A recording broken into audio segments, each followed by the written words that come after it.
Let's bring into the conversation one of the heroes of January 6th, U.S. Capitol Police Officer Harry Dunn, who protected the Capitol during that attack. Officer Dunn, thanks so much for spending some time with us this morning. I want to get your broad view of what we've seen. You've been there in the hearing room over the last 2 days, but I want to ask you specifically about some of the news this morning about these tours, at least one given by Congressman Loudermilk of Georgia. Did you find that unusual when you saw that video that a tour was given on January 5th? Good morning. Well, thank you for having me on. My reaction initially about the entire hearing so far, like Joe said earlier in this show, a lot of people are lying. I believe that's why it's extremely important that the committee is doing this work. A lot of the members on the committee have stated that they are following the facts, and this is a fact-finding committee, and that's why you heard there's 3 sides to every story, your side, my side, and the truth. And I think that's why it's very important to get to the truth about what's going on, about everything that's happening. So, no question, and you deserve it more than anyone else. The truth, and it has come out in some of those videos we've seen. I'll ask you broadly, the Capitol complex was closed on January 5th to the public, correct? Yeah, that's my understanding, yes. And so would it be unusual for a member of Congress to give a tour to anyone on January 5th?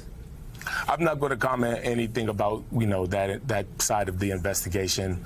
That's out of my scope of, that's just me giving my opinion about what happened. So I'm going to stick to just the committee's work and what they're doing to focus on finding out the truth. And once it's clear the evidence doesn't lie. The videos are the videos. And, if people want to keep on moving the goalpost about the facts of what happened, then, that's that.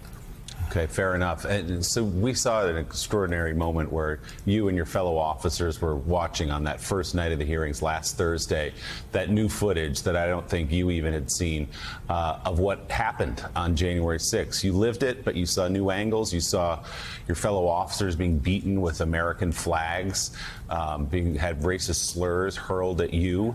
What was it like to sit and watch that video and relive that terrible day?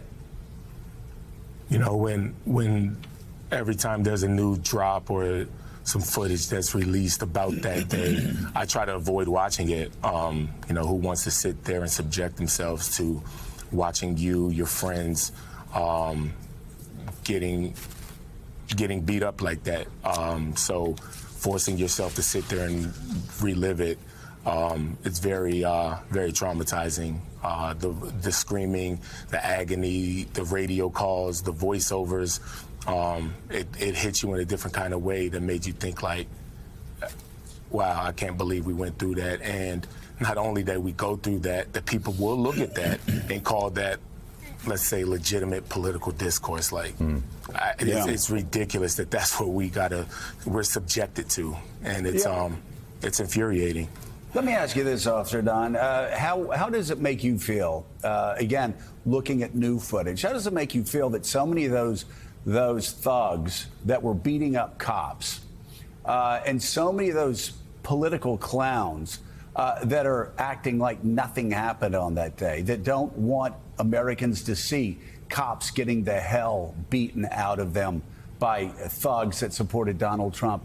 How does it make you feel that these are the same people who spent the last year in 2020 talking about defending the blue, defending the men and women in blue, and they hang their flags up, and and then when you did your job, they beat the hell out of you? It's just rhetoric, and it's just talking points. They say it because it sounds good, not because they actually believe what they're saying.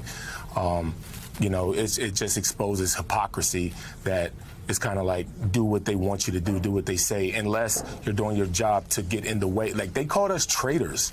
Like, we were called traitors because we did our job, and it's really infuriating. Like, Officer Edwards, when she testified about being called a traitor, she takes her job extremely serious, and like majority of those police officers do. They take it serious. They take their oath serious, and it's to somebody be called a traitor because we stopped you from doing something illegal. Like, it's infuriating, and all it does is exposes hypocrisy about their talking points.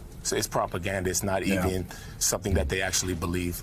Yeah, well, Officer Dunn, I'm sure you know this, but the majority of the Americans know that in doing your job that day, along with the other officers, you defended the Constitution, you stood in the gap, and we are all freedom-loving Americans.